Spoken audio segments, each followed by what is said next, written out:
I'm Ellen Boudreau-Denher. And I'm Lois Neville, and we're the co-executive directors of the Hollywood Fringe Festival. We're so excited to talk to you all today and to have an amazing guest on with us later, Ricky Abilez from Arts for LA. But until then, let's yap a little, yeah? Absolutely, it's what we do. Ellen, how was your week, as if we didn't spend the majority of the days together?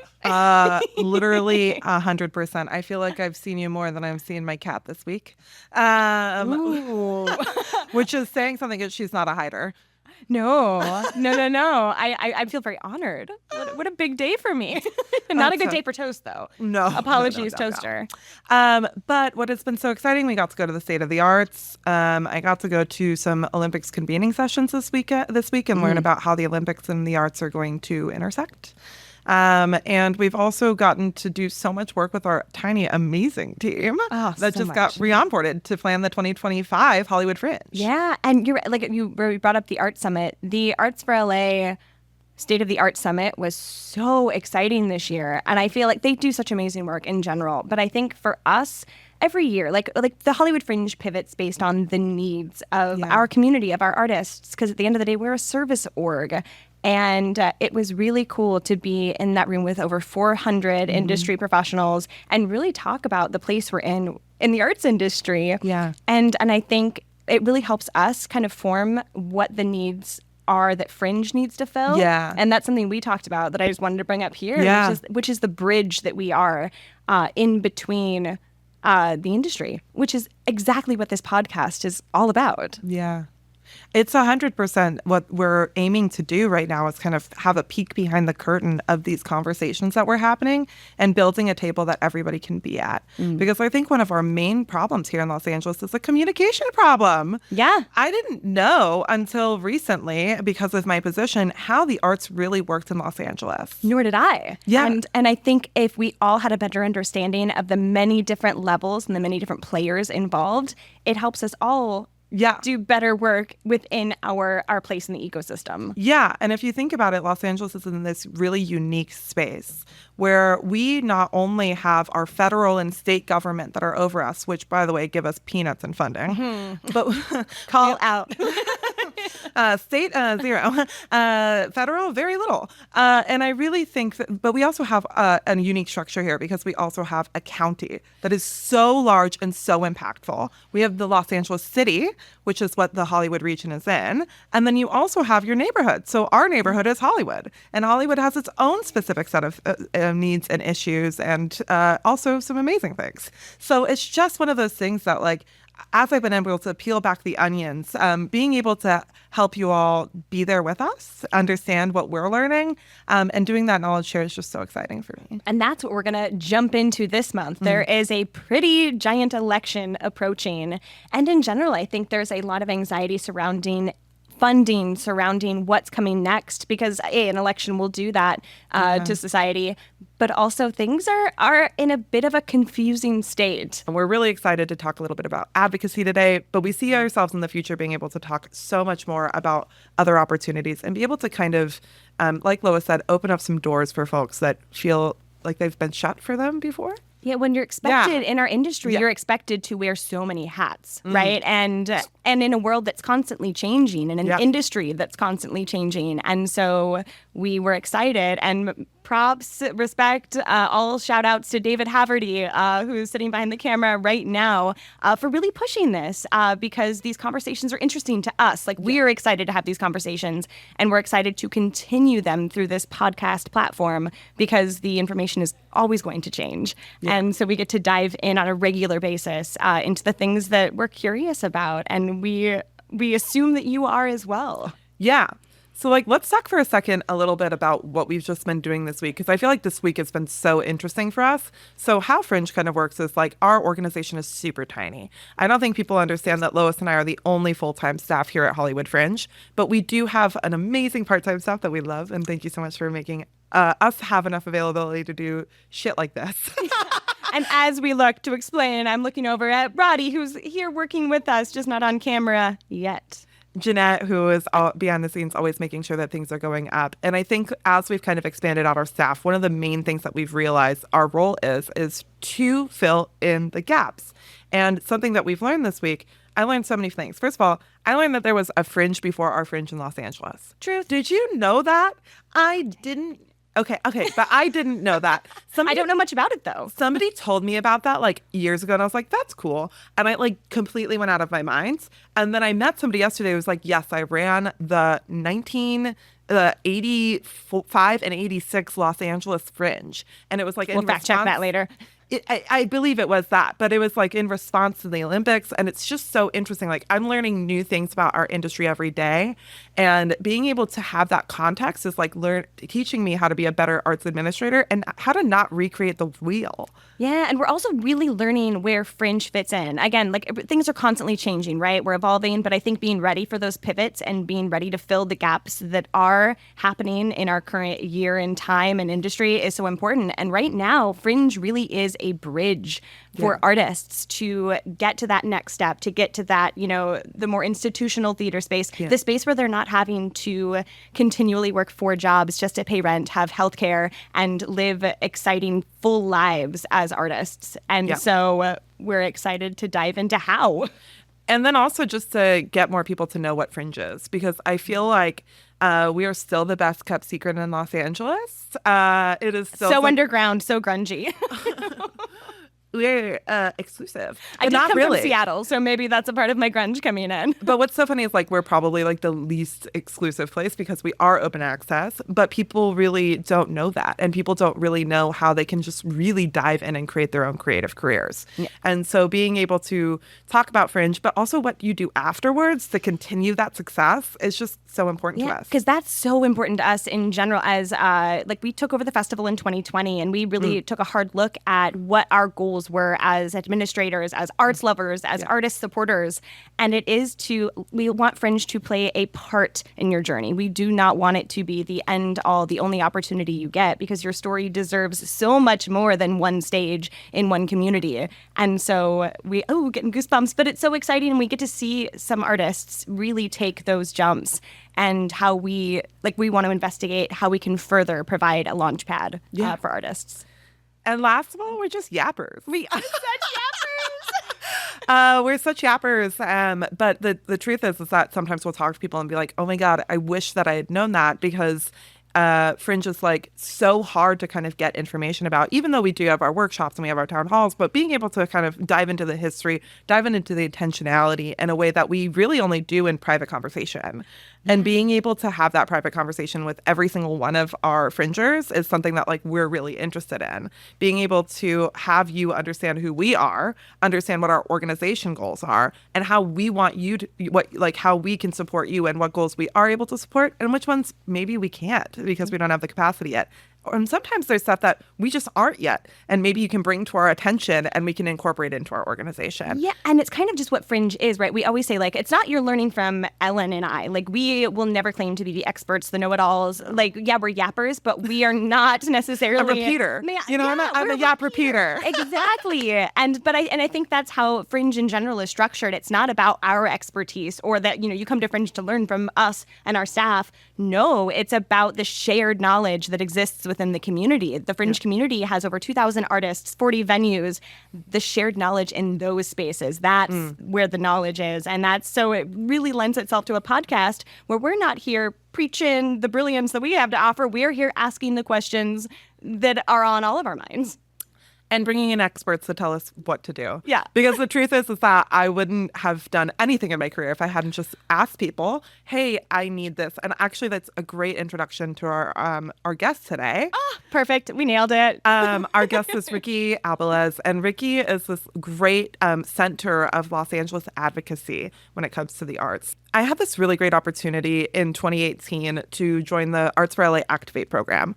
It is an incredible program for people out there who are looking to dive deeper into Los Angeles art scene. It is a cultural policy knowledge sharing program where you get to learn how funding works, how cultural policy is actually written. So cultural policy is more than just funding. It's also like the intentionality between where funding is coming from, how that funding is being executed, and also what kind of works are being funded under that. And so it was this great unpacking also, not only of these types of things that policy affects, but also where the policies matter. So you have kind of like 3 levels here, or more than that. You have 4 levels here in Los Angeles when it comes to federal, state, city, and community funding. We also have the county here that is really, really important to Los Angeles funding structures. That is something that doesn't happen everywhere else, that I just wasn't really privy to. I didn't really understand the differences between these types of levels of government. And I also really didn't understand what their role was in the arts. And as I've kind of learned what their roles are, I've also learned how fucking underfunded they are and how much of a risk we are here in Los Angeles. We have the most independent artists here in Los Angeles across the country. When they were surveying 946 cities through Data Arts, we had the most number one amount of independent artists.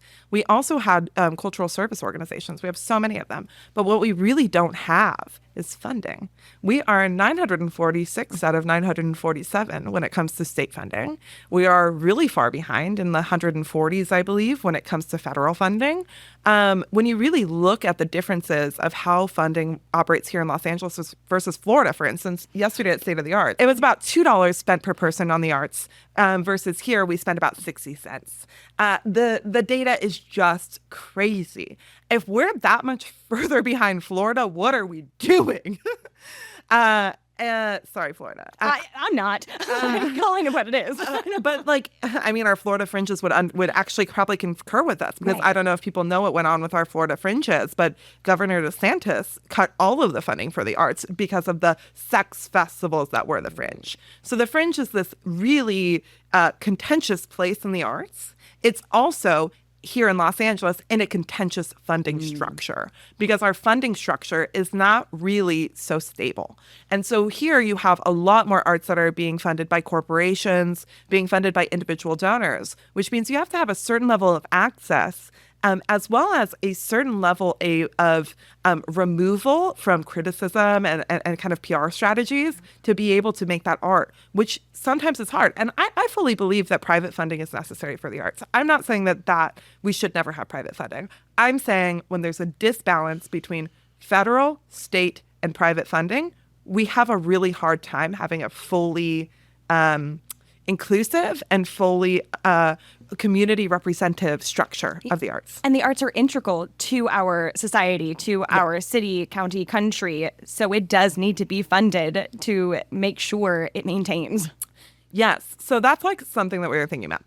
That's one of the things. The other thing that we were thinking about is our artists that have to be activists for their own communities. I think about all of the shows that have gone through Hollywood Fringe that have really made an impact.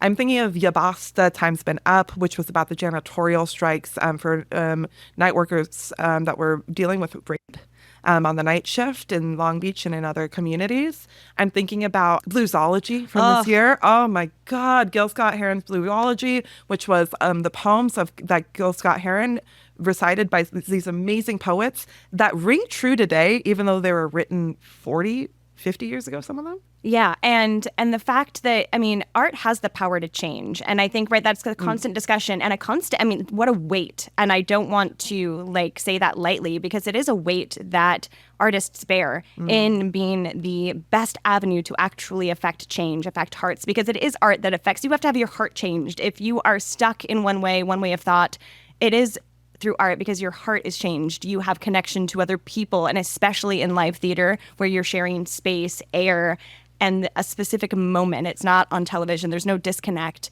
And so it is so important that there are artists who are willing to hold that weight to make that change through their art. 100%. So let's dive in. I'm going to really quickly introduce my friend and the director of policy and organizing for Arts for LA, Ricky Abilez. Tell us a little bit about yourself and maybe a little bit about what drew you into this work in particular. Yeah, well, hi. My name is Ricky Abilez. My pronouns are they, them, and I am the Director of Policy and Advocacy with Arts for LA. I grew up in Ontario, California, which is a really small town by a bunch of dairies. Did you know I grew up in Hemet? No. I did not know that. That is so funny. I have family in Hemet. Oh my God. Small world. That is wild. It's like LA adjacent. Yeah, so you get it. Yeah. I always tell people I'm from LA because that's basically what it felt like. Yeah. And I have family out here too, so we'd come out and visit a lot. But that's where I grew up. And, there isn't a lot of exposure to the arts out there. But I always loved being creative. I was a crazy kid, very hyperactive, loved putting on what I called parades. Yeah. And it was like little performances, like theater performances with my siblings, who are also very creative. My sister was a dancer, and my younger sister is also a singer. And I would like write little books growing up. And then in high school, I got involved in theater and fell in love with that. And so I got my BFA in acting from Cal State Fullerton, and was really passionate about telling stories that would make a difference in society. And so while I was at Cal State Fullerton, I didn't just study acting. I started to produce plays for social justice, both at the university and also outside of it. So we did some stuff in Orange County at Theater Out and at Grand Central Arts Center in Santa Ana. Plays about gun violence and sexual harassment, and really trying to make a statement. And when I graduated, I knew that I still wanted to be an actor because I just really believe in the power of storytelling. And actors, I always call actors the eighth wonder of the world. I love that. Because it is so hard to make a living as an actor, and you have to go through so much to find what society deems as success. And so I pursued regional musical theater for almost 8 years. I had a blast, worked at theaters like South Coast Repertory. I've worked with Rogue Artists Ensemble, who I absolutely adore. They're a great organization. I produced one play with Fringe in 2017, if I do recall correctly, which was a blast. And I traveled and performed too. So I've done stuff at Denver Center for the Performing Arts. But something in me always felt like I wasn't doing enough to make a difference, and I started to become very frustrated with the system of the performing arts, I'll say. Just like the barriers to access and having to show up at auditions for like 8 hours to maybe not even be seen.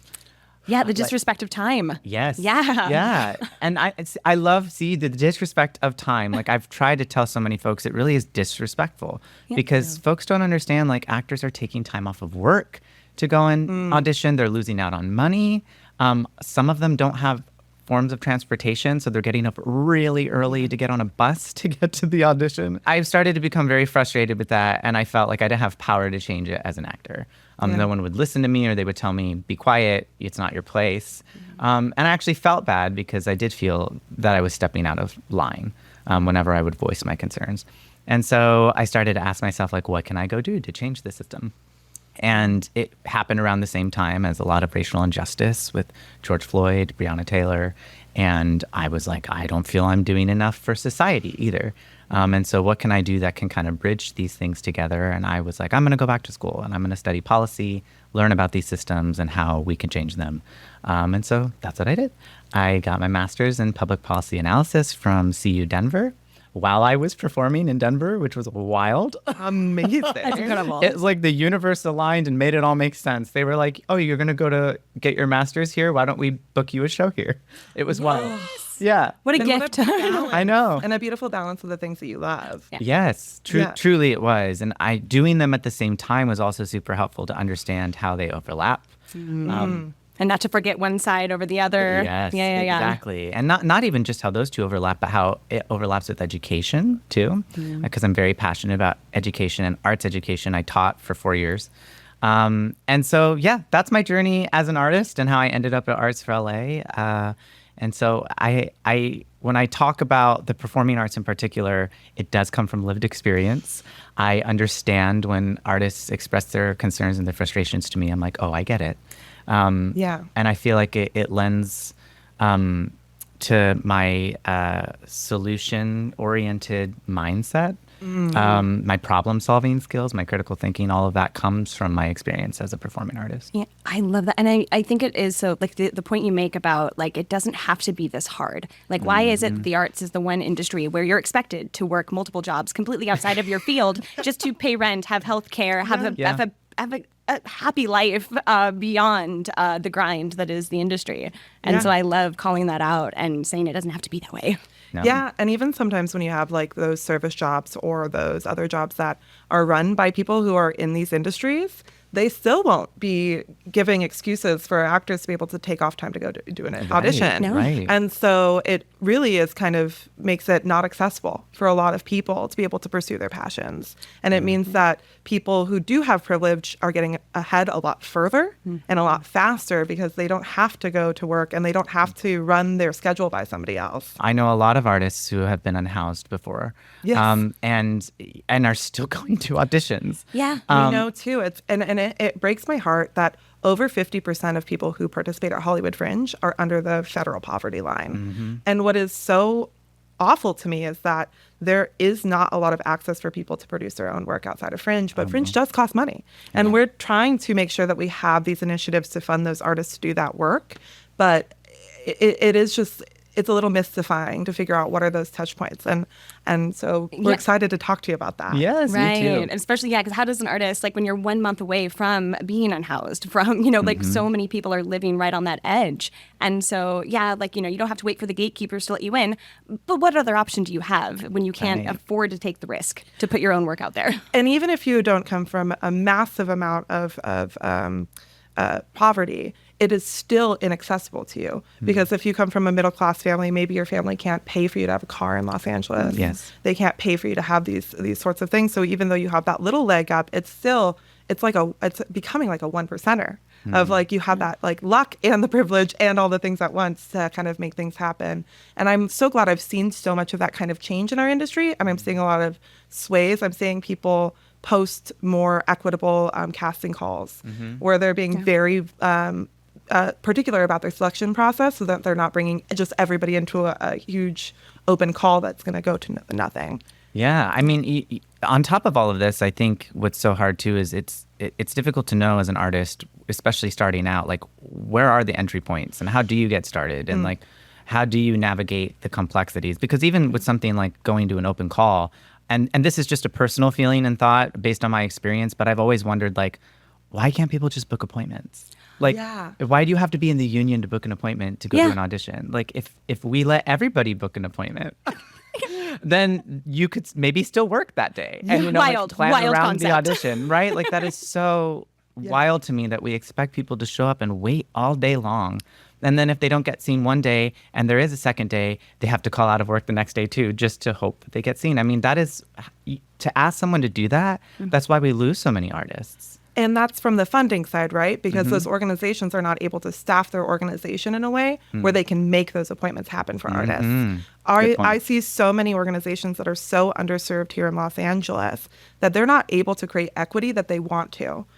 We've gone through that where we've had to be for us, equity is being very honest with our community of what we can and cannot provide because we have to make some really strategic choices about our staff's time in order to make a Fringe Festival happen. Yeah. And you don't want to not come through on promises you make. So that key is making sure that you have the resources to live up to the standard that you are promising your community before inviting them in. Because that's the other thing, right? When we're talking about artists spending 8 hours to go to an audition, is that company even worth working for? Because there's not as much, and there is now, thanks to amazing orgs like Blacklist that are really being vocal about what companies are equitable and that should have our focus and should have our attention. So at least artists aren't wasting their time on those 8-hour auditions only to find out, I don't want to work here. I don't want to be a part of this. And this is such a good point too, because I think there is a misconception on behalf of artists, or on the side of artists, I should say, that, maybe organizations aren't trying hard enough, but it's expensive to create in LA. And, AB5 was helpful for the artist in the sense that like you get paid what you just, well, in quotes, what you deserve, because they should be paid more than $15 an hour, but you're getting paid something to create your art. But organizations aren't getting the funding that they need to actually pay people. And so gap there. And also like so many artists do thrive and I off of being independent contractors. Right. Yeah. In all aspects of their life, they're able to write off more. And to be honest, artists are paying more in taxes. Artists are paying more and having less that they're able to kind of organize around, and then they're having less work because nobody is doing the same seasons that they were able to before. No, but let's not even bring up the fact that the companies that it was intended to really like check and balance Lyft, Uber, are continuing to do what they do because they have money to. They got do a what they waiver. want. Yeah, they have lawyers that can come and tell us whatever they want. It harmed the ones that actually need the support, and like the folks who it was meant for are getting away with like crime. Yes, I hear that. I also think there is like a demeaning that happens, like self-deprecation of I'm not good enough to do it full time. And some folks don't want to, right? Yeah. But a lot of folks will feel like, oh, I'm not good enough. And they tell themselves that because they're working all of these different jobs. Like, I'll speak for myself. At one point, I was a housekeeper, a barista, an educator, a performer, all of the things, working for a nonprofit all at the same time. And I was like, I'm never going to be a full-time artist because I don't know how to make a living doing that, and it's so hard to get in, right? And people become disheartened and then don't pursue it anymore and stop creating. And that's not just a disservice to them and their spirit and the talent that they have, it's a disservice to society. Yeah. Because creativity improves. I always talk about the first one that comes to mind is empathy, because we need that right now. We need people to be more empathetic. And creativity is a way that we find that. And so it breaks my heart when folks leave the arts or don't think that they can make it because of the systems that hold them down. And to your point, Ellen, about like we're paying more in taxes. Yes, we are, because we're working multiple jobs. Yeah. And the other thing on the other end of the spectrum, some folks don't want to be an artist full time. Right. They want to do it as a gig. They want to do it contracted because they love their full time job. And I think there's a conversation that has to happen about how we support artists of all different kinds. Yes.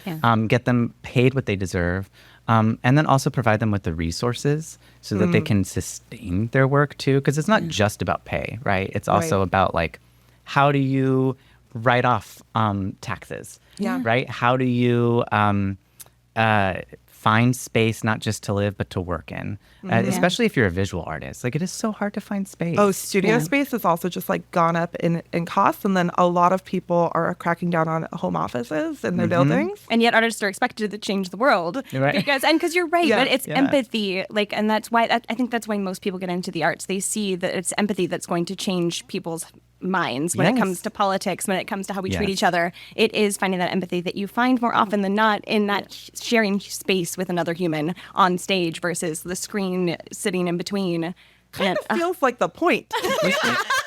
Feels like the point of why it's underfunded. It's because it really could change systems. It really could change people's minds and their access to understanding each other. I think that when certain companies control the narrative of life, it's really easy to kind of forget humanity and like the touch of humanity that you have with each other. So powerful. I know. I'm getting emotional over here. That's why I believe in community theater over anything. I think that community theater is what changes lives. I think it's and community theater, it often is the touch point for young people. Yes. That's where you start. That's where you discover theater and creativity and I think and yourself. Right. It's a safe space in the world that is awful at times. And that is the most important part, because so many people who do community theater growing up don't end up doing the arts, but it completely changes them. And it like makes them better workers in whatever field they end up in. It makes them better people in society, more empathetic, as we've talked about, compassionate. And like, also there's all the data about how it like decreases recidivism, it increases graduation rates. And also, I'm gonna like pitch this, Your Brain on Art is an incredible book about how the arts literally heal us chemically and physically. How much more evidence is needed to explain why the arts need to be funded? Up on poster board. And I think that's why so many artists end up being activists. And so what we're talking today about is artivism, which has kind of so many contexts, right? So you have artists that become activists and who are active organizers. You also have artists who do political art or are doing storytelling in a way that is impacting their community. And I kind of want to talk about, like, how do you describe artivism in its full definition, and why do you think arts and activism go hand in hand? Ooh. Yeah. Well, so my definition is probably different than the actual definition. And because when I think about artivism, it's using art to like send a message, right? It's to make a statement about something that you're passionate about. And I think there is a lot of conversation about what artivism means, because we've talked about at Arts for LA too. Arts administrators can be artivists, right? And maybe they're not creating art. Yeah. But from my point of view, anything can be art. Yeah. And because creativity happens around us all day, every day. And so this podcast is art, right? This is artivism. Yeah. Just talking about it is artivism. Posting something on social media, if it's a video, there's a lot of creativity needed to edit a video, a 1-minute video for TikTok. I think one of my like hills I will die on is that Instagram and social media is a form of art. 100%. I 100% agree with that. And I don't care if you're just yapping to your best friend, or if it's something that you're doing a dance, or you're doing something that is actually visually creative. It is creativity. Well, because it's bringing a vision to life, and that is creativity. Yeah, and helping you explore that vision, right? I feel like that's it's a free tool to find what your focus is and where you really feel strongly about, because you're creating within that free platform. Yeah, and I think there are different levels of artivism too. Like, you can start small in quotes, because I don't really think any art is small, but you can start with social media, you can start with a podcast, you can start by maybe it's like a drawing, putting that in an ad. Like, you'll see like a lot of political cartoons, that's artivism. Or it could be something really big, like you're going to take a production on tour about immigration and how it's wonderful for the United States of America, and you're going to take that around the country to increase empathy towards immigrants, and that can be the mission of that play. And so there are a lot of different levels of it in my mind. And then in terms of like how I think arts and activism go hand in hand, I mean, this comes back to why I went to school for policy after having all this lived experience as an artist. And you see the overlap in that policy sets how much funding goes towards the arts, right? Yeah. And then the arts is used to champion more funding, not even just in the arts, but for affordable housing. Yep. And so really funding is like, when it comes down to it, I feel like funding is a big part of why we advocate. Yeah. And then also with education, I'll go back to that too. The arts and education are so interconnected. And yes, we can say arts education because that means a specific kind of education. But even beyond that, like they're so interconnected, because the way that we teach folks math, for example, is so visual that you do need to be creative to get young people to understand complex information like that. English, we're reading. Which, hello, that's art. And how many books do you read when you're in high school? And then you have to write reports about them. And you often will go see like a Shakespeare production to supplement one of the plays that you've read in your class. And so the arts are already integrated without us having to try too hard. And then, of course, there's the movement for more arts integration, to not just like rely on the fact that it's happening, but to intentionally incorporate creativity into the way that we teach our youth. And so that overlap, I mean, it's so prevalent. And so you can't, when I hear a question like this, I'm like, you can't really separate them, even if you wanted to. And we shouldn't want to.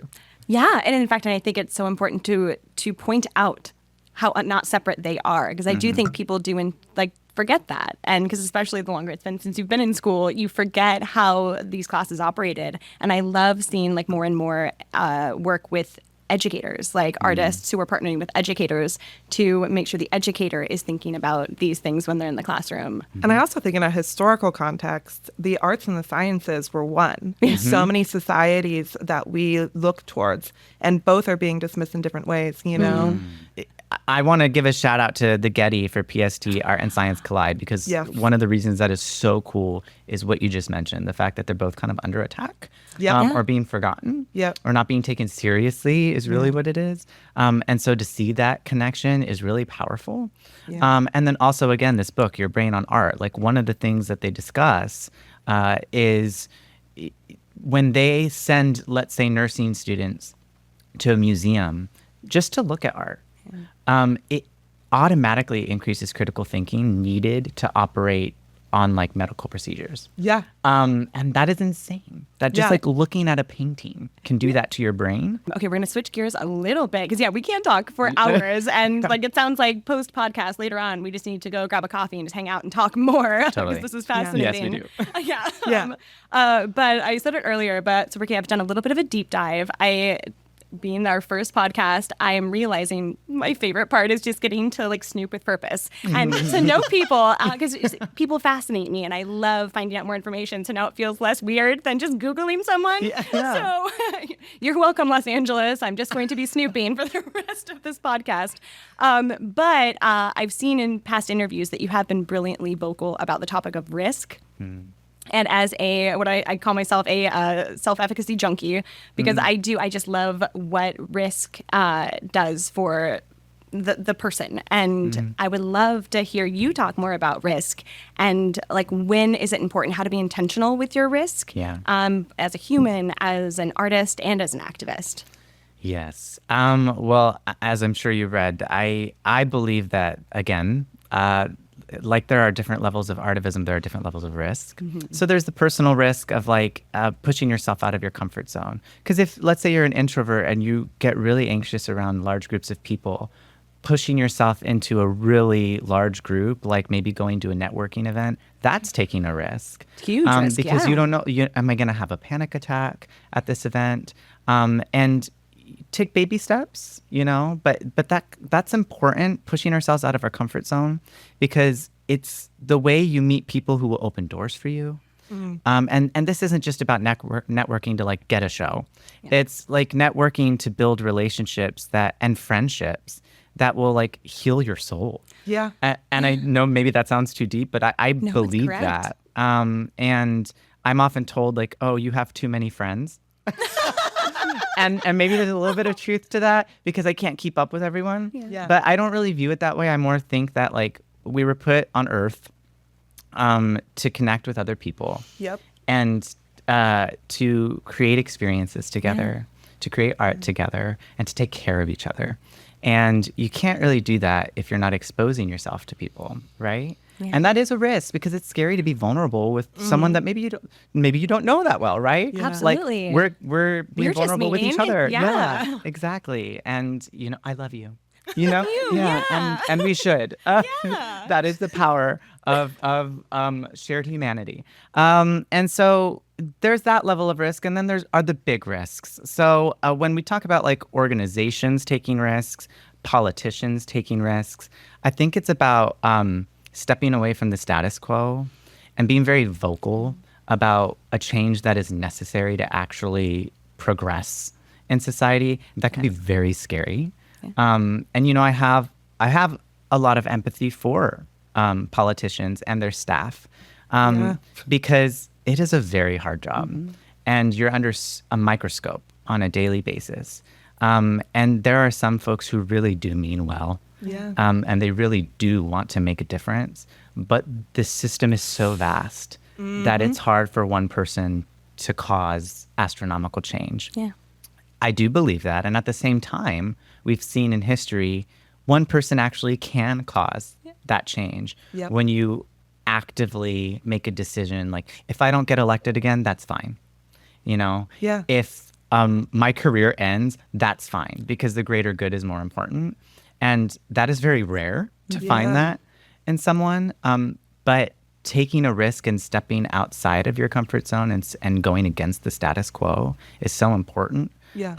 And I think we see some of that. That doesn't mean that we can't criticize politicians' decisions. Absolutely. And I think that is so critical, is that providing the context to know why they did, but then telling them, hey, if you want to be radical or speak to your values, we need you to do this instead. It provides so much more context for us to understand why they're making those decisions and how we can have productive conversation. Yeah. For government to work the right way, we need to listen to each other more, and be ready to meet each other at the table and to compromise, which is a scary word, I think, for a lot of folks right now. Yeah. And it's 100%. And I think just to bring it back to community, because we're going to shift into more of an LA specific talk, but when it comes to, office hours, I'm going to bring to Fringe for just a quick moment, but at our office hours, it's a chance for the artists to get together and it's networking, right? But what we see happen, the magic that happens isn't the networking. It's not the getting the butts in seats. It's the shared human experience, them getting to know each other and realizing they have the same hurdles, they have the same passion, and they're stronger because they're listening to each other's ideas. Oh my God, that's such a great idea. I'm going to put that into my show. I'm going to, take your advice. And it is the beautiful thing. I love that. Just being open and trusting the people around you can be so fruitful. Yeah. Okay, so let's bring it back more locally. Ricky, in your opinion, what is the state of the arts in LA? We just had our annual State of the Arts Summit, which is always such an exciting event. And this year we had 400 people attend. Wow. And our theme was legacy, especially as we approach the 2028 Olympic and Paralympic Games. How do we build a legacy for LA and for arts and culture that lasts beyond 2028? And so, just to kind of a precursor using data, California is 36th in the nation for per capita art spending. Dun, dun, dun. Yeah, it's really easy to despair over that. Yeah. Especially when you see we're behind states like Florida.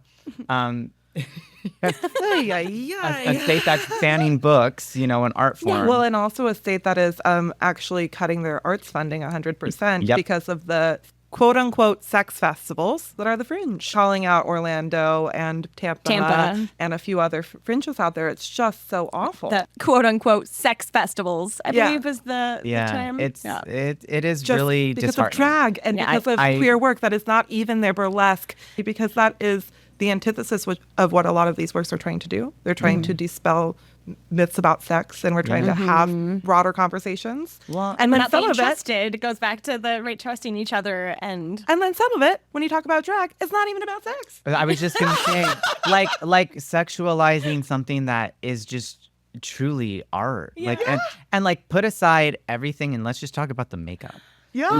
You have to be such a creative person to completely reconstruct your face with makeup. Yeah. And then you add everything else on top of that, the talent, the performance, the dancing. And then also, again, we're going to hear this word a lot, I guess, today, but the empathy. Drag queens are so empathetic. Yep. And such big hearts. And there's nothing sexual about it.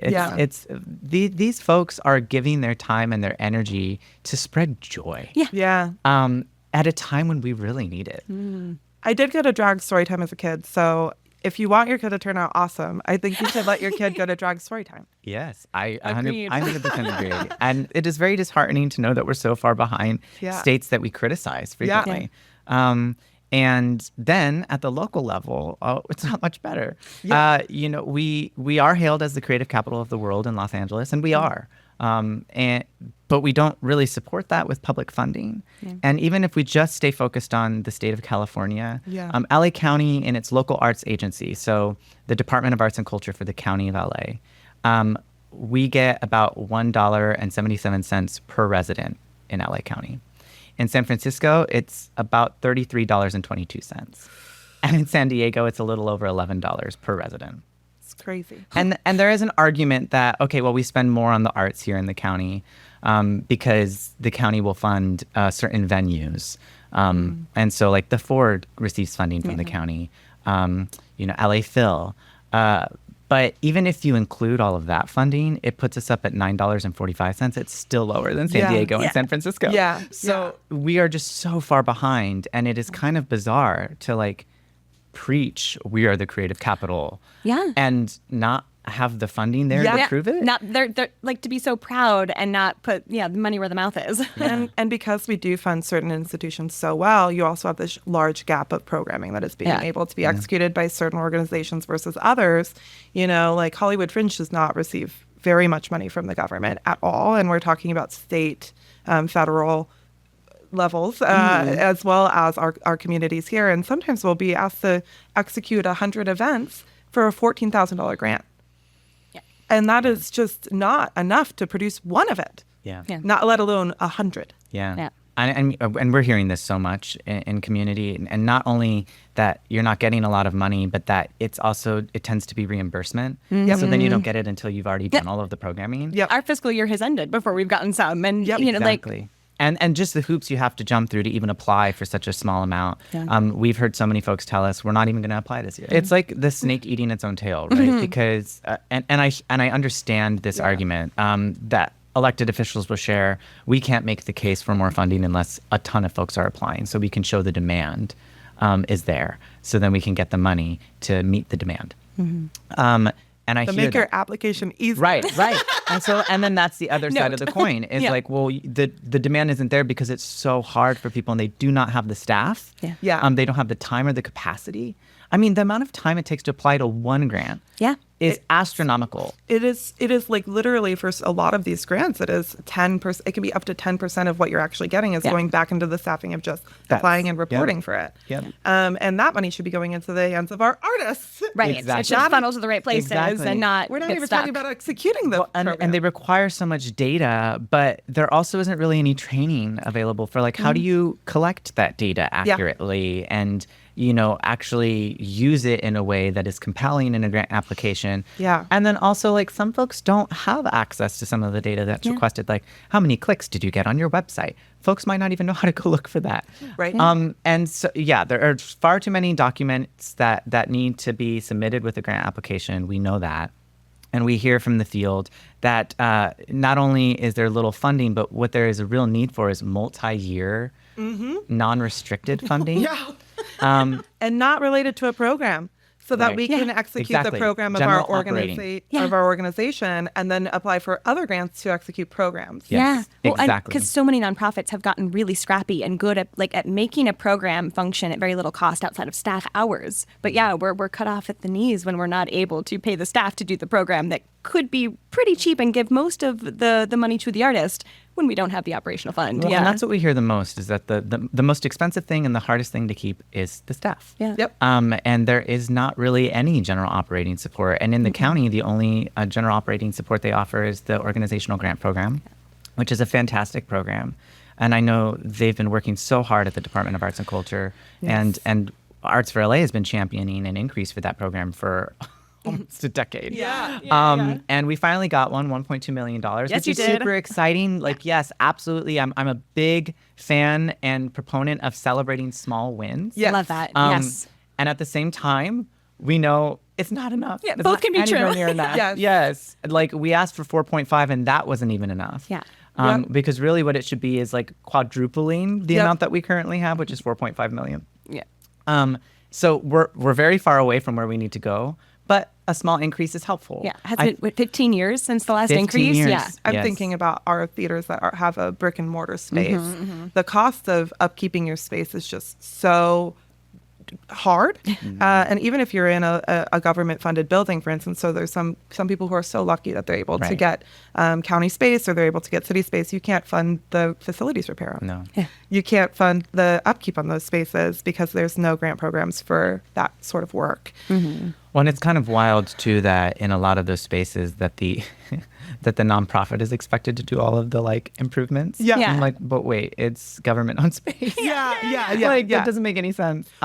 Or even when you're renting from your landlord and you have to keep making these roof improvements or things like that. Or get permission to make accessibility changes into the space. Like, It breaks my heart that I've known multiple theaters who have floods or things after the rain that have destroyed equipment, and they don't even have to just worry about the equipment. Their landlord has made it a part of their job to have other improvements in the space because of the roof leak. Wow. And like then it gets into this battle, and like there just doesn't need to be this battle. Right. If we really had a really well-oiled machine, we would be able to fix these problems, and we'd be able to come to people when they have emergencies and be able to make it easy for them to continue programming a year later.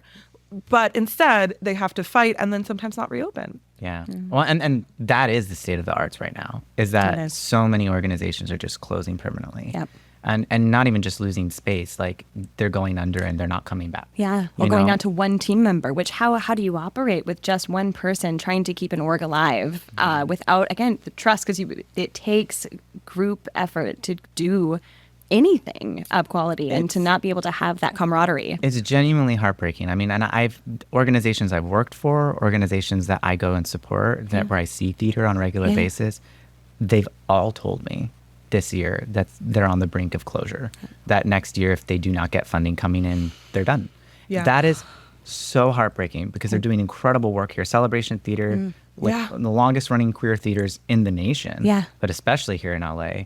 And I'm on the board there. They do fantastic work. Oh, such good work. Yeah. And if we lose that type of theater, who's going to tell the queer stories? You know, with a focus. Also, the Transcestors was such an important work that happened at Fringe. I think it was in 2022. 2022 was, it was phenomenal. So powerful. And so many people came to that show and were talking about how they needed this. They needed to see that representation. They also needed to hear those stories. And also so many people are like, oh my God, it's me on stage. You know? Yes, how exactly. Cool is that? It was like, I remember the first time I went to a Fringe show that really made me like really tick was I saw a fat woman on stage doing a great show that wasn't about being fat. And I was like, God, yes. Yeah. I'm so tired of it. It's so boring. Yes. Like there's so much more to fat people than being fat. Well, and the point of representation is to have people who look like you and who have your experience to tell that story, because then it's more authentic and it's not this caricature of what we think the experience is. Yeah. And then you cast the fat person or you cast the Latino person. Or check. You know, like, I mean, there's so much work to do. And there are arts education nonprofits that are on the verge of closing too. And then where are our students going to get their free programming? And Prop 28 is a really exciting opportunity. And obviously it's meant to expand arts education in schools, hire arts teachers. That's so, so important. But what we're running into with an opportunity like that is we've relied on nonprofits for so long to train our teachers and to offer programming in schools. And a lot of partnerships are dissolving as a result of this money. And we don't have the teachers to fill the space. Yeah. And so it's like, what do we do? We have all this money and now what do we do with it? And so the state of the arts, I think right now is confusion. And specifically around funding. I think what's scary about it is not only are we not getting enough funding from the government, but private philanthropy is leaving the arts a lot too. Yes. And we're trying to figure out why. And let us know when you find out. Well, we do think that a part of it, based on what we're hearing, a part of it is there is a generational shift happening with who's running a lot of these foundations. And so priorities are changing as to what they fund. And it's time for us again to make the case as to why the arts are so important. Right. And I think why we're having such a difficult time right now is that folks are exhausted because we've been making this case for as long as I've been alive. You know, and it's like, how much more can we say the same thing over and over and over again? But that is the importance of artivism, is that you do need to say it over and over again. You need to keep showing up. And I'll just be really frank here, because it's hard to get people to show up in person, especially after the pandemic. But that is the most powerful thing to do to send a message. Because when I go offer public comment on behalf of the arts, and it's just me and one other person from our staff after we've asked folks to come, that doesn't really send the message we want. When you show up with 100 people in red arts advocate shirts and they're all there showing support, waving signs, and about 10 people speak in support of the arts, that sends a message. And that is how we got the $1.2 million increase for the OGP, is they were like, wait, 1,500 letters came in this year asking them to increase it again. And then we got about 100 people to show up for a report that we did at the Board of Supervisors. And they saw that and said, oh, it was great. People it was want a it. sea of red shirts and everybody kind of talking about what, like having a buzz in the room about we all have this common goal and we all have this one thing that we know can be actionable. Anytime I've ever shown up for an Arts for LA activation, it's felt like I'm doing something and I feel it tangibly in the room that I am making an impact on my community. And it's the coolest feeling. You're gonna make me cry. That's what we want, and we're so excited because we haven't done a big advocacy day in a while here in LA, but we're gonna do one next year. We're bringing it back. Let us know so we can help share it. Oh, we will. And it'll happen in April, hopefully, fingers crossed. And we're gonna come up with a list of priorities that folks champion, and we're gonna aim for 100 people again. We're gonna do it at City Hall, and not just with the supervisors, but with City Council. Yeah. Because that is really how you bring about the change. And I get it. Elected officials want to see that enough people care, that it's not just one or a few people asking for the change. Yeah. And then on the other end of the spectrum, it is hard to show up in person often because you have work to do. You're trying to run your business. You're trying to run your nonprofit. You're creating your art. You're working your multiple part-time jobs. It's hard to show up in person. And so what I would say, too, is that there are opportunities, depending where you live in the county, to do it virtually as well. You can call in and offer support and do it from work. Yeah. And we try to be good at Arts for LA about letting folks know, okay, in about 10 minutes is when they're going to call for public comment, so be ready. Yeah. Because folks aren't going to watch the meeting for 6 hours until it's their time to speak, And just because you do it once, you don't have to do it every time. Right. I think that's such an important thing that I learned because I've been really interested in this concept of torch bearing and being able to pass the torch and being able to, when you need a break, being able to take a break. But we need more advocates so that we can take breaks. Yeah. Because right now, I think a lot of arts activists are very, very burned out. Yes. I myself have only I've been involved in it since I started with the LA County internship program. They really put that into your head to be an arts advocate. Yes. And I think that's what's so great about that program. But you get burned out and you need other people to pick up that work. And then you need to be able to pick up that work for them when they burn out, and being able to have more shared responsibility just makes us have a more equitable sector. Yeah. And just show up, right? I think if I know I live in actionable. I love knowing if I'm listening to something, what is a step that I can take that doesn't feel overwhelming? And kind of even going back to what you said about being an artist, Ricky, where it's you feel like you're never enough. You feel like you haven't, you've gotten enough experience, whatever it is, to show up. So what I'm hearing, and I want to make sure the audience gets too, it's just show up. At whatever stage of your own activist journey you were on, showing up really does have an impact. And so not letting something I don't think I'm ready for that keep you back. Yeah, and don't be afraid to ask questions. I think there's a lot of fear too about not knowing about something, and it's but you don't know until you know. Ask the question. Trust each other. Ask questions. Right. And also don't be afraid to reach out to an elected official. Folks would really be surprised how responsive a lot of them are. Yeah. And it might not always be the elected official. Sure. It will be a staff member. But a lot of them are very responsive. And that's actually better to get a staffer because you're going to get the person who's actually going to get the work done. Yeah, they'll keep bugging. They won't stop. Right. Yeah. Well, and they're the people doing a majority of the work. Yeah. They're writing the speeches. They're, so they're setting the agenda. Yeah. I always encourage folks, again, it can be really scary, but maybe this is controversial to say nowadays, but I love our government system because it relies on people being involved. Now, are there a lot of barriers to getting involved? 100%. It is way too hard to participate, but the fact that it does rely on participation is what I love about it. That is the beauty of a democracy, a representative democracy, is that of course we all can't be making the decisions all the time, and it's too much to have that weigh on you on a day-to-day basis. So you elect people to go represent your needs and your desires. But in order for them to actually do their job, you have to hold them accountable. Yeah. And you can't do that if you're not ever interacting with them or their staff.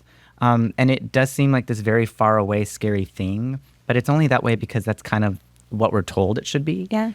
As opposed to understanding no, it's actually pretty easy. Go meet them. Yeah. Have a meeting with your elected official. They'll do that. Yeah. Because they're supposed to. Yeah. They don't get a lot of requests, but they'll meet with you. Yeah. And that's important because a lot of them will listen. Yeah. And the more they hear, the more they want to do. 100%. I'm going to switch gears a little Please bit. do. Ooh, gear switch. Will you accept an offer from us to do a 2-minute rant on what, for us, I think it would be really interesting to do about a myth in Los Angeles culture, or that something that you want to dispel about that. It's like public comment. Yeah. But longer. Yes. Exactly. So much longer. 2 minutes to dispel a myth about Los Angeles culture. I'm so excited. I think that the biggest myth is that LA is only a TV and film city / county. Yep. And obviously that is a big part of our culture. Yeah. And it's how people know us. But it's a myth because the nonprofit scene here, the theater scene, the visual art scene are so broad and vast. And so much of what I see is that folks who start off in the visual arts or in theater or in a nonprofit end up being the ones who go act and perform and produce and direct TV and film. Yeah. Yeah. And so like we are the pipeline Yes. to that.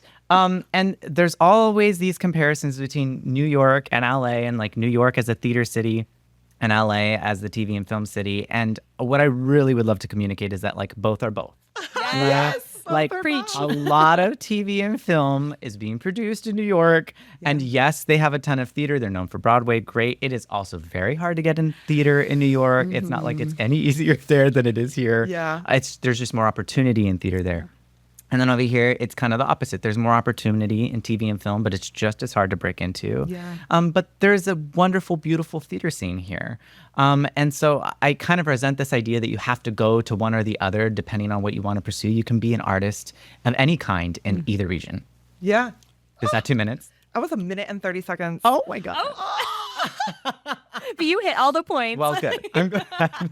That was perfection. Thank you. Yeah. No, 100. And I feel like that's a conversation we're constantly having as we're a theater festival in a film and television town. And it's, I love, so I'm gonna grab a couple of those talking points because you're 100% right. Yeah. And both of us like have similar skill sets. Yes. People work in both a lot. And I think being able to talk about how many artists are multidisciplinary and how many artists work in so many different contexts and realms will help us have a better understanding of how to fund the independent artists. Because right now, I think who's struggling the most is our independent artists. Our organizations are struggling so hard, don't get me wrong.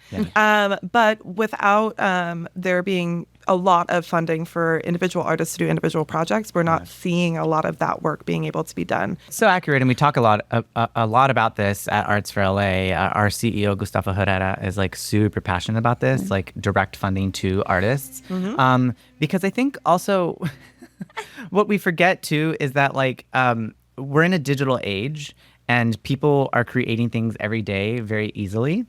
And what we like to point out is like, imagine what could be done, what artists could accomplish if they had the money to do more, right?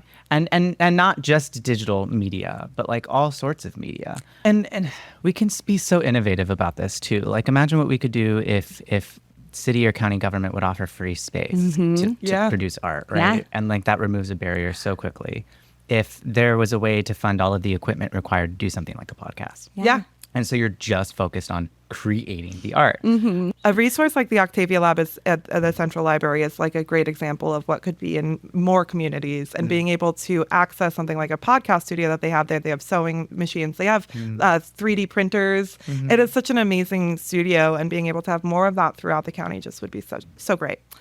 Yeah, in kind, right? We're talking about it in our budget all the time. Like the more we can just provide each other. Like it doesn't have to be fiscal. If you don't have money, that's fine. What do we have that we can offer each other and just help to make it work? Community. Yes. I love both of these. I'm taking note of your suggestion, Ellen, because that's something that we can champion. Yeah. And you know, we hear a lot at Arts for LA too that like there's a need for like a central hub for all of the resources available to individual artists, but also to organizations, or like a library of resources, because it can be very hard to find what you're looking for. And then to your point, like I think about this so much, like offering our assistance to each other just because we care about each other, right? And like I try to do my best at that. Like I know it's so hard to write grants, and so I'll offer to nonprofits all the time, like if you need support, you know, call me up. And if you have questions, call me up. I'm happy to help. Or to be like, if you need a volunteer to show up and help with an event, I'm there. Like I think that matters. And like, yes, we want people to get paid, but also if you have the means to do it and you have the time to do it, like we should offer that more. Because it does pay in a different way, right? Like I don't think there's nothing that refills my cup quite like getting to help uplift someone. And it all comes back. Like at the end of the day, that's how people are. Like if you give to them, they will give to you. And it'll be a moment that you desperately need it. So I don't look at it as like giving up my time or my precious time that I should be paid for. But it's like, I like it'll come back to me when I need it. Yes, it always finds its way back. Yeah, and at worst, oh my God, I got to do something really cool. Like Nice. I got to feel good when I went to sleep at night for helping someone. That doesn't suck as a feeling. Build community. Yeah. And partnerships are so important right now. It's how so many people are getting work done, especially in theater. Like so many theaters are doing co-productions now to share resources and split the funds, the costs. Yeah, and we're getting better work because of it, yes, right? yes, and more inclusive and equitable work too. Yeah. That's what's really cool, especially when large theaters like Center Theater Group work with a smaller theater. Yeah. Like you're expanding your audience, you're including local artists. And I know that it's a huge goal of Snehal as the new artistic director is he's really passionate about like local artists and doing more equitable and diverse work. So they're doing a really great job. And you know, it was so fascinating and heartbreaking to see that they were struggling with funding issues too and had to cancel an entire season of programming at the Taper. Like everyone's struggling. And so, yes, we're in it together and we have to work together to get things done. And you know, and I think we can like to put like, cause right, it's so easy to get down in the dumps when we're talking about all of this, but it's like, yeah, like I'm excited. It's hard. We're going to have to like get through a lot of crappy moments, but like what a cool community we can have by the end of it. And we can really have some special work and again, just like find relationships we wouldn't have found maybe if we weren't in that desperate space. And so thank you, world. The arts and artists always survive. Yes. We always find a way to do it. Yeah. We've made it through some rough times. And we're in a rough time right now and we'll make it through. Yeah, absolutely. So to wrap it up, because man, y'all, we talked. I know, we went all over the place. 9 hours later. Yeah. just Thank God for the edit. Honestly. Oh, because I mean, I could do this all day. But I know we all have things to do. So last question, just to like, we already talked about like why become an advocate. I think we got that. So we've given the inspiration. What are like 1 or 2 steps that someone could take tomorrow to get on that journey? Ooh, I love that phrasing, tomorrow.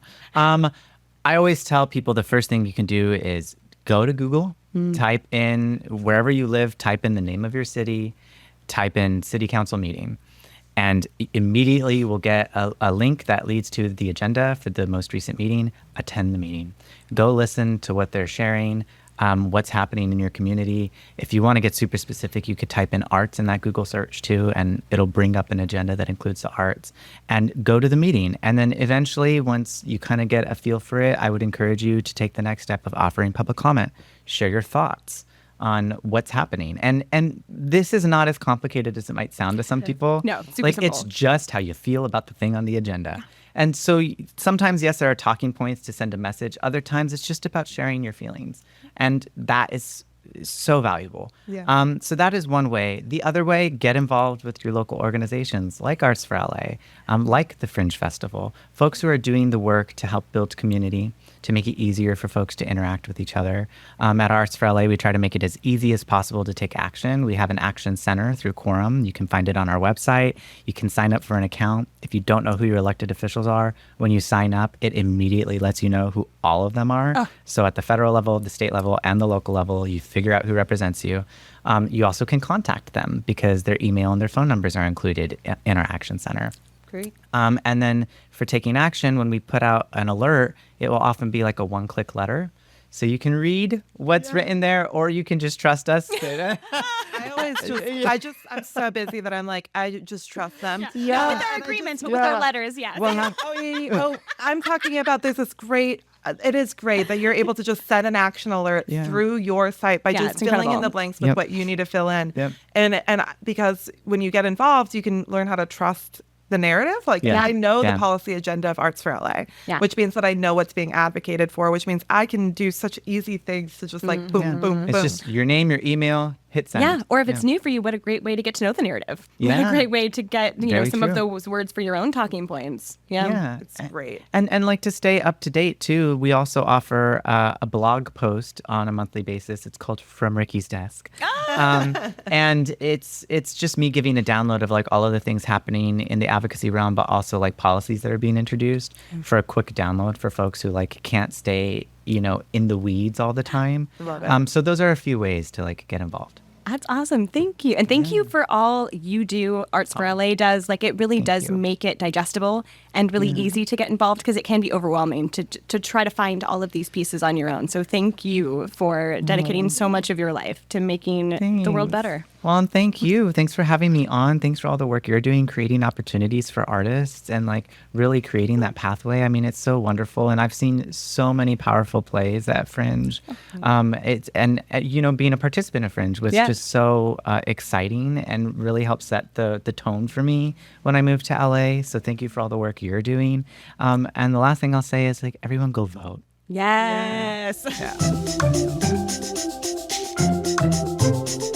All right. Well, Ellen, that is a wrap on the first episode of our podcast. It was better than I could have imagined to have Ricky be our first guest, just because Ricky is such a light in Los Angeles theater, such a light in Los Angeles advocacy, and we're just so lucky to have them. Oh my God. Right. Humanity is lucky. Yeah. I love that not only like we talked politics and we talked like the government and the funding structures, but we got into like the heart and soul of just like our human experience and the how we can Loisisms. Embrace. When I was at one town hall, I think I'm a sap, I'm a tree, I'm full of sap. And I feel like that's exactly where we went in this conversation. But I'm excited to have those similar conversations with so many people across the industry. And hopefully, I assume our Fringe community has similar questions that we have. So we just get to pick the brains of brilliant members of our community. What should we do next? Tell us. What do we want to talk about? I am so interested in unpacking things that artists don't really know about on the administrative side of things. Interested in talking about kind of Fringe history a little bit. Yeah, maybe even the Olympics are coming up, talking about how the arts and sports are gonna be tied together here in Los Angeles. Yeah, and honestly, just keeping us all up to date on what's going on at Hollywood Fringe and the other things on the fringe of Hollywood. Yes, and to be inspired, get excited about taking action, and really just have fun talking about what we all love. And I just get to do this with my best friend. Oh, stop. Oh, Love we're you, lucky. Belle. This episode was brought to you by so many amazing folks, including our producer, our marketing and operations manager at the Hollywood Fringe, Jeanette Srinivasan. And our production design behind us was done by Roddy Villegas, our artist services manager at Hollywood Fringe. And it was directed and produced by David Haverty, our media and content director, and who is doing all of this behind the scenes work at Hollywood Fringe all the time. Yeah, like this is under the Hollywood Fringe Festival umbrella. You can find out more about our festival and the work we do at hollywoodfringe.org. But this is meant to go beyond the Hollywood Fringe and really exist in a larger scope.